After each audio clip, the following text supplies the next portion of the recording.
Ready? 3, 2, 1, start. This question, sir, in my humble opinion, should be viewed from a different angle from which it was looked at and discussed here yesterday. It is true that it is correct in principle that the railways, whose entire capital at charge is drawn from the general revenues, should be able to make a good contribution to the general revenues. But in applying this principle, care must be exercised. If we are looking at railway systems in advanced countries like the United Kingdom or the United States of America or any such countries, this principle no doubt could be applied on all fours. But in a country like India, whether it could be applied is a question that should be considered. It was argued that the railways have a long history, and because they have long been an established concern, they should now be able to contribute to the general revenues. Although it is true that the railways are a long established concern, still the circumstances under which the railways were run are not being examined here.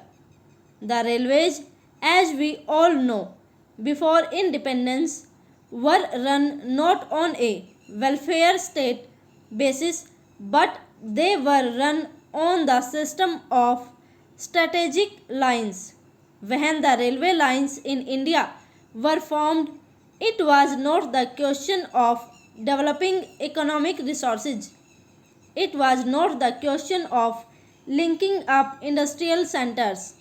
It was not the question of linking up the railway system with pilgrim centers or centers of density that prompted the authorities, the private companies, to start the railways in India.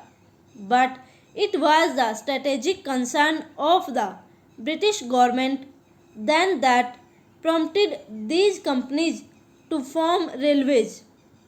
The question of arriving at a correct pattern of railway system from the point of view of developing and exploiting the natural resources of the country from the point of view of developing the backward areas of the country is still there to be examined and to be attended to.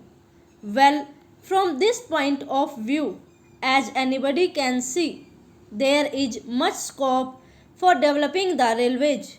In fact, there is so much pressure on Honorable the Railway Minister for new lines that one be at a loss as to where to find the resources from. They have undertaken in the second part of the 5-year plan to construct new lines of 1500 kilometers in length in order to have a perfect railway pattern to be able to exploit and make use of the natural resources of the country to the fullest extent. Although we cannot dismantle the railway lines that we have now, still these lines have to be linked up to fulfill that requisite of exploiting the natural resources. So, my point in bringing out these arguments is to show that the railways have a full development program on their hands and they need funds. They can no longer draw from the general revenues or the country as the railway finance is separated from the general finance. They have to obtain the resources that are required for development either by loan or otherwise.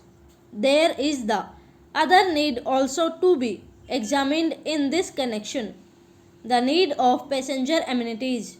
both inside these houses of parliament as well as outside.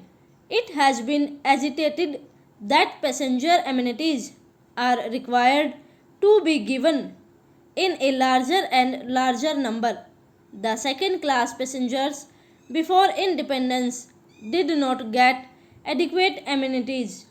In fact, the condition of the bogies, the condition of the waiting rooms, the condition of catering facilities, and the condition of housing, all these things needed much attention. Although the railways have now taken up the amenities program, and according to the recommendation of the Convention Committee, we are now earmarking rupees 3 crores per annum for this purpose. Still, I think it is totally inadequate. The railway administration has now recognized the fact that greater and greater passenger amenities are to be given, but they are not going on the right lines. I may make this statement clear by saying that they are not following proper lines with regard to the amenities that are to be given. I will take just one example and point out how they fall short of the requirements. Well, the question of providing waiting halls for second class passengers has been a much mooted question, and that naturally gets a top priority in the amenities program. Well, the so called waiting halls that are now provided are like this. The halls are there. The exit gate from the platform opens into the hall, and the entry gate into the platform opens into the hall. So much so that in fact the hall is only a passage. When people come and go, how can the second class passengers take rest here? That is a question which I have not been able to understand. Secondly, for the passengers who have to wait for a number of hours in these halls, necessary sanitary facilities should be provided. Now, the sanitary arrangements may be inside the platforms where the waiting passengers cannot go, and if they go and commit nuisance outside, the policeman will be there to haul them up and prosecute them under the police regulations for committing nuisance. So, it is not imagined that when passengers are required to wait for 10 hours or 12 hours in these waiting halls, they should have some bathroom facilities as we have for first class or for higher class passengers. That thing has not been visualized.